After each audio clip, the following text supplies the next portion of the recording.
Part 6, Storm Dragon Arc State of California is suddenly struck by a thunderstorm. The storm is unlike anything the people of California have ever seen before. Lightning strikes seemingly at random, illuminating the sky in brilliant flashes, and thunder echoes through the land, shaking the very foundations of the state. Amidst the chaos, a strange creature emerges from the heart of the storm. It is a towering, winged beast, part eagle and part dragon, its scales shimmering like polished steel in the lightning's glare. The people of California, having never before encountered such a creature, name it the Storm Dragon. As the storm continues to rage, the Storm Dragon circles high above the state, its massive wings creating powerful gusts of wind that uproot trees and topple buildings. The people of California are terrified, not knowing what to make of this new threat. Some believe it to be a harbinger of doom, while others see it as a divine messenger, sent to punish them for their sins. In the midst of the chaos, a small group of adventurers manages to track the storm dragon to its lair, deep within the heart of a mountain. They find the creature hoarding treasures and artifacts stolen from across the land, including a piece of the sacred relic. The adventurers realize that if they can reclaim the relic, they may be able to use its power to either control or destroy the storm dragon. A desperate battle ensues, as the adventurers and the storm dragon clash high atop the mountain. The beast's claws and teeth are as sharp as swords, and its wings create powerful gusts of wind that threaten to send the adventurers hurtling to their doom. The adventurers manage to strike a blow against the storm dragon, wounding it, but it is clear that they cannot defeat it alone. The Empire of Sunhaven hears news of the battle with the storm dragon and decides to send reinforcements to aid the adventurers. A mighty army of soldiers and mages marches across the land, led by the Emperor himself, determined to put an end to the storm dragon's rampage and claim the stolen piece of the sacred relic. Meanwhile, the Shadow King's forces continue their relentless march across Kentucky, leaving a trail of destruction in their wake. The people of the state, now thoroughly subjugated, are forced to build massive temples and shrines in honor of the Shadow King, spreading his twisted doctrine of darkness and despair. As the Empire's spies report back on the situation in California, the Emperor decides to divert some of his forces to aid in the fight against the Storm Dragon. A group of elite shadow mages, trained in the darkest arts of necromancy and summoning, are sent forth to aid the adventurers and the remnants of the California army. The Shadow King, pleased with the progress of his invasion, begins to focus his attention on the southern states. He sends out a proclamation promising freedom and prosperity to those who will willingly submit to his rule, while those who resist will face utter destruction. Many are drawn in by the false promises, while others see the writing on the wall and choose to flee westward, hoping to find sanctuary in the untouched territories of Arizona or New Mexico. The elite shadow mages arrive at the mountain base, ready to aid the adventurers in their battle against the storm dragon. They use their dark magic to summon forth skeletal warriors and ghastly beasts to aid them in the fight, while also working to weaken the storm dragon from afar with necromantic spells and curses. As the adventurers and the California army mount a coordinated assault, the reinforcements turn the tide of battle in their favor.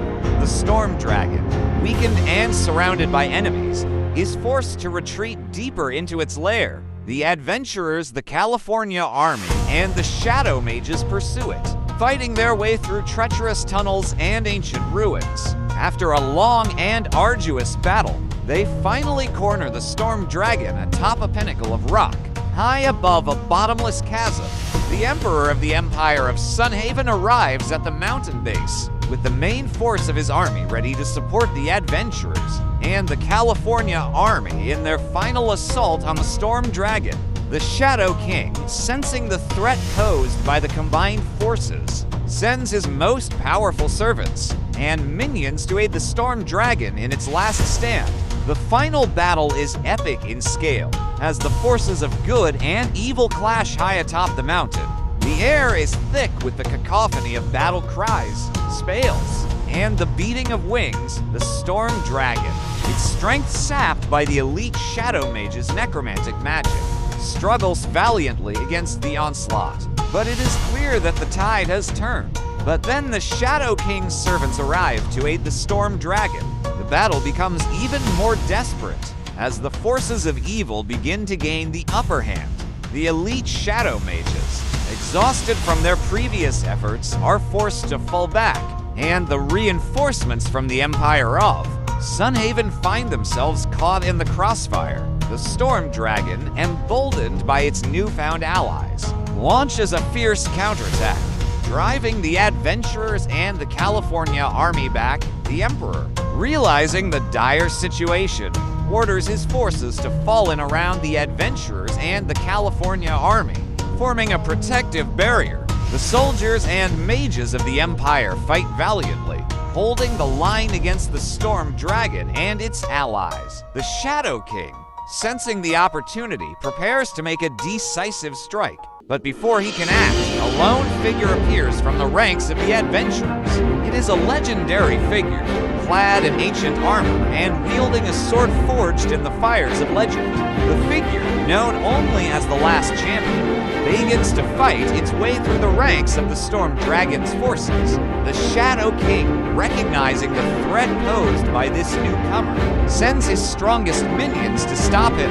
The Last Champion battles valiantly, single-handedly turning the tide of the battle. The Storm Dragon, realizing that it is losing ground, decides to make a desperate gamble, flies high into the air, leaving the battlefield momentarily, and begins to gather energy from the ley lines that course through the mountain. The Shadow King, seeing this, smirks. He knows that if the Storm Dragon can harness enough power, it will be able to unleash a devastating spell that could obliterate everything within miles. He orders his minions to focus their efforts on stopping the Last Champion, while he himself begins to prepare for the impending attack. The Last Champion, unaware of the Storm Dragon's plan, continues to fight his way through the ranks of the Shadow King's minions. His sword flashes like lightning, his armor shining like polished steel in the dim light of the battle.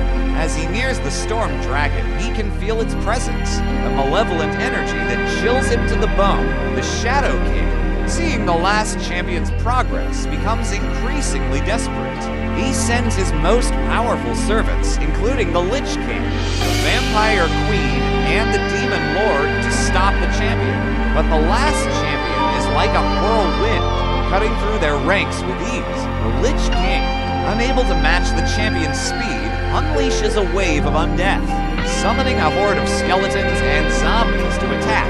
The Vampire Queen, her fangs bared, swoops in, attempting to drain the champion's strength with a bite. The Demon Lord, his demonic aura choking the air, launches a barrage of fireballs and lightning bolts at the champion. Meanwhile, the Storm Dragon has gathered enough energy and begins to focus it into a massive ball of energy.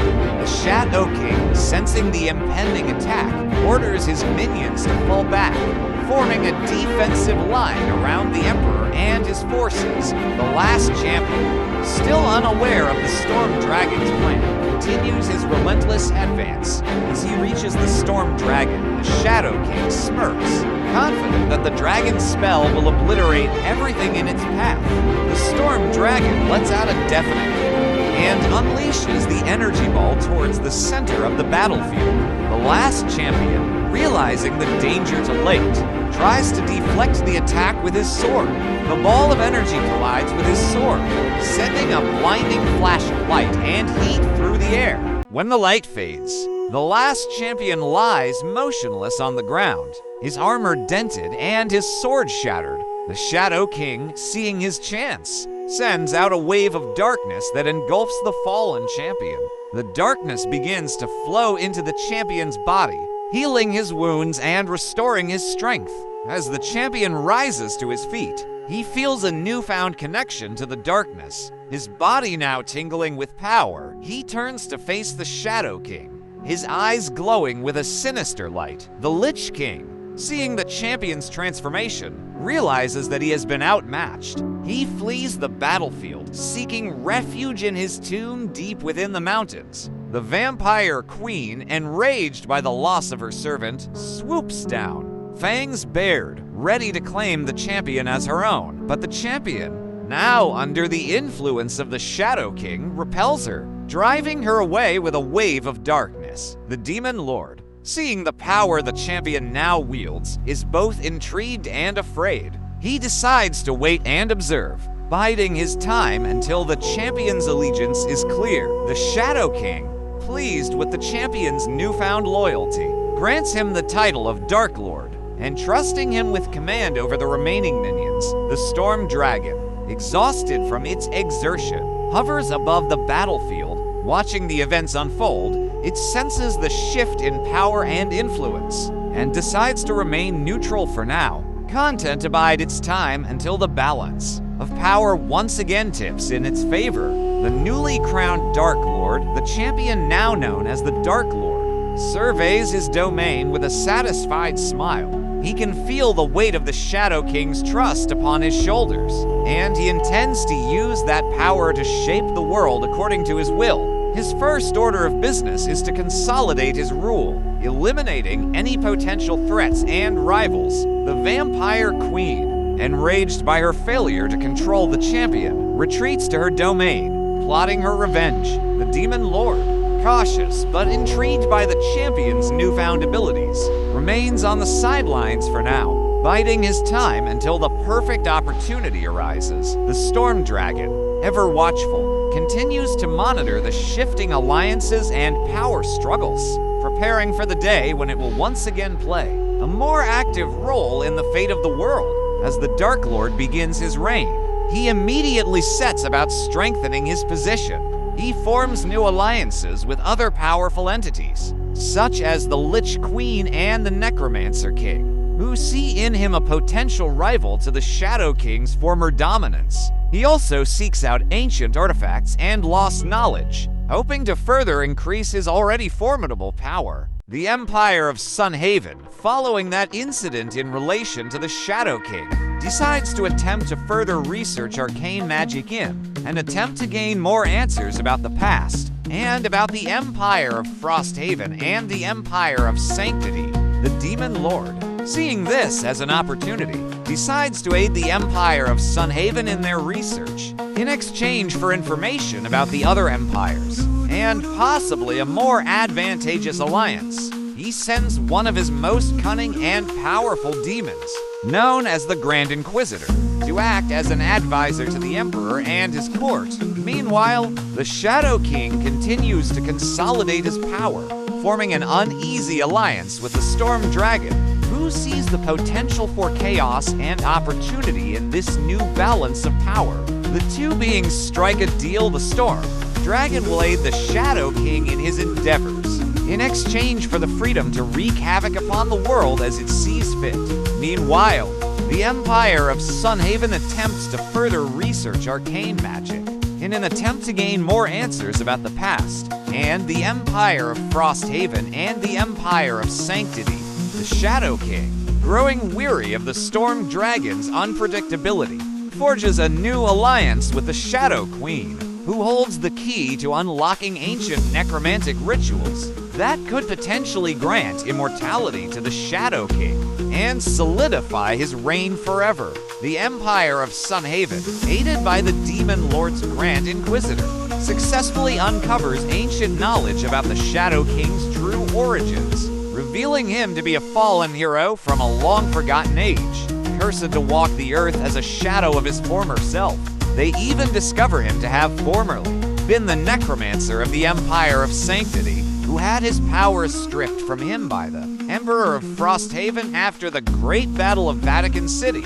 The Empire of Frostreach then decides to attempt to forge an alliance with the Lich King, who has since gone off and began to act on his own from his tomb within the mountains. And thus the Empire of Frostreach decides to attempt to forge an alliance with the Lich King. A diplomatic mission is sent out, led by a trusted advisor to the throne. After weeks of traveling through treacherous terrain and avoiding the traps and monsters that lurk within the mountain passes, they finally reach the Lich King's tomb. The advisor approaches the tomb, kneeling before its massive, rune-covered doors. He clears his throat and speaks, his voice echoing through the chamber. Great and mighty Lich King, we come before you as emissaries of the Empire of Frostreach. Our lands are vast and rich, our people strong and resilient. We offer you an alliance, one that would strengthen us both against the encroaching forces of darkness. Your wisdom and power are legendary, and we humbly beg you to consider joining our cause. The advisor pauses, waiting for a response. After a moment, the runes on the tomb's doors begin to glow faintly, casting an eerie light across the chamber. The air grows still and cold, and the silence is broken only by the sound of the Lich King's sepulchral voice. Your words are intriguing. Emissary of the Empire of Frostreach, your people have built a great civilization in the face of adversity, and your offer of alliance is not without merit. However, I must ask, what is it that you propose? Do you seek merely a mutual defense pact against common enemies? Or do you wish for me to relinquish my autonomy and submit to your rule? The advisor is concerned for a moment, but comes up with a clever way to word it. Well, I wouldn't consider it as you relinquishing your autonomy and submitting to our rule, but we also wouldn't consider it as us relinquishing our autonomy